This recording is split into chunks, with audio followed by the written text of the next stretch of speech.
நீ துக்கப்படுவதால் எதுவும் உடனடியாக மாறப்போவது இல்லை. வாழ்க்கையில் இன்பமாக தோன்றும் எதுவும் இன்பமல்ல. துயரம் என்று நீ வருந்துவது நிலையான துன்பமல்ல. நான் உன்னோடுதானே இருக்கிறேன்.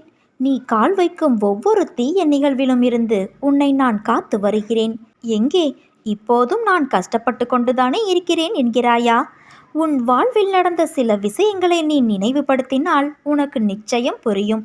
எங்கெல்லாம் நான் உன்னை காத்தேன் என்று. ஆனால் இப்போது நீ அனுபவிப்பது உன் கர்ம வினை. அதையும் சீர்படுத்தவே உன் அப்பா நான் இருக்கிறேனே.